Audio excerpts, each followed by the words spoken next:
Hey everybody, Mr. Ridgway here with our final, almost our final lesson on our world religions unit. We have the last, I guess we can call it maybe a religion. The last few will be philosophies that we'll talk about that are also pretty interesting. We have Buddhism. We're also going to talk about how to do some brainstorming for your project, and we'll discuss what's all involved in that and how you do it. But we'll get to that here in a little bit. Okay, so go ahead and do the warm-up, and then we will dive right into Buddhism.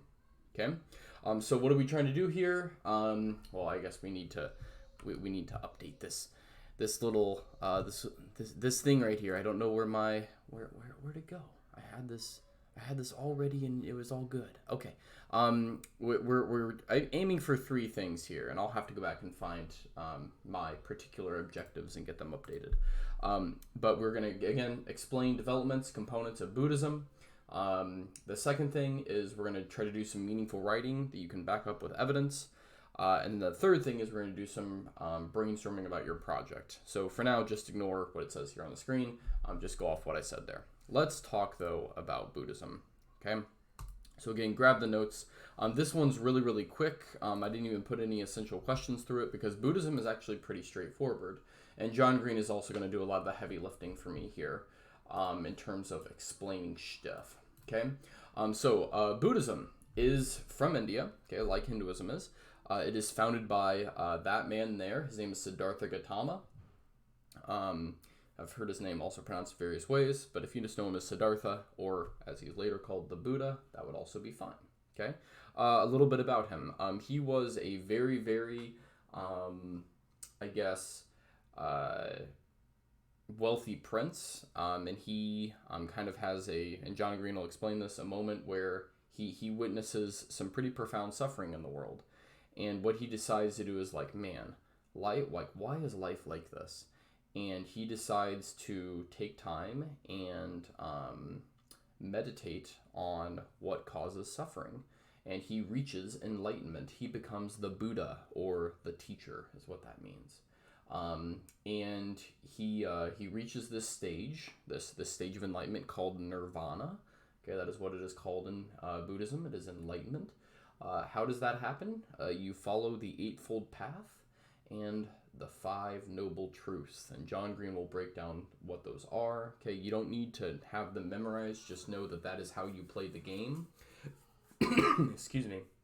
Ultimately, what Buddha says is that the key to life and enlightenment and this problem of suffering is that you have to stop wanting things. Okay? And because you want things, that causes suffering. So the way to stop suffering is to stop wanting things. Okay, that's kind of what it boils down to. All right. Now notice here, there's no talk about any gods or goddesses, or that you have to worship Buddha. That is, and we're talking traditional monastic Buddhism. There is no god or goddesses in that way. So you could say that Buddhism arguably is a philosophy. It's an idea. It's not a theology. It's not a study of religion. One big thing here, though, notice we haven't talked about the caste system in India or anything like that. You can, just like in Hinduism, reincarnate time and time again until you reach nirvana. But anyone, according to the Buddha, can reach nirvana, even maybe in a single lifetime.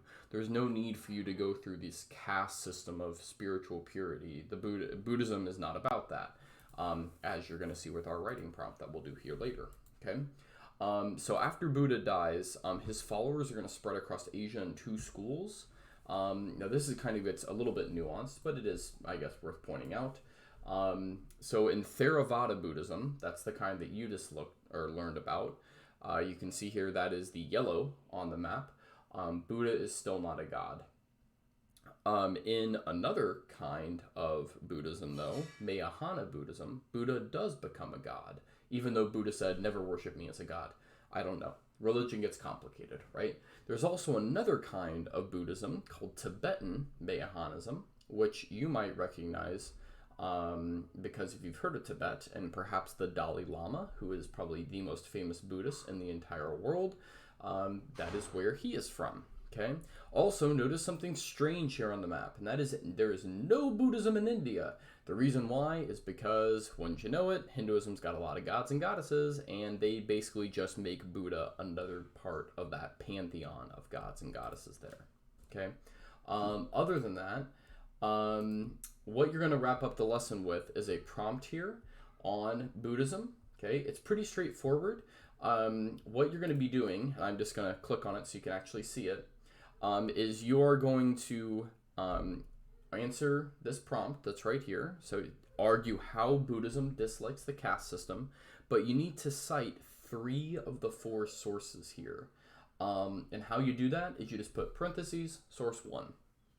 Now, why I'm having you do this is so you can back up your opinion with evidence. Again, we're practicing rad here, right? So you can sound convincing and sound like you know what you're talking about. You're going to turn this document in, okay, when you write right here, you're going to turn that into Schoology. So I can just see a sample of your writing, okay? Again, the point is, use the sources, okay? You need to use 3 of the 4, so you can like drop one source if you want to, okay? And the sources are down here. You can see there's kind of a different kind of compilation of things. You could quote from them, you could summarize from them, you could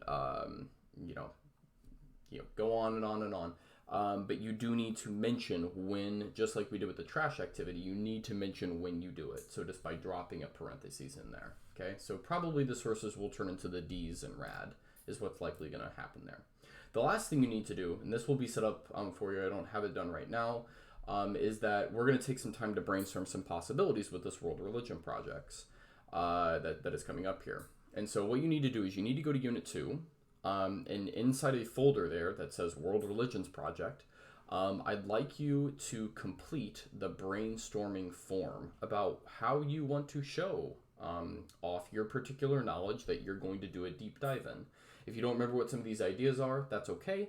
I'll have everything posted there so you can look at some of the possible topics, including, again, there could be something that you might want to do that I have not put in there.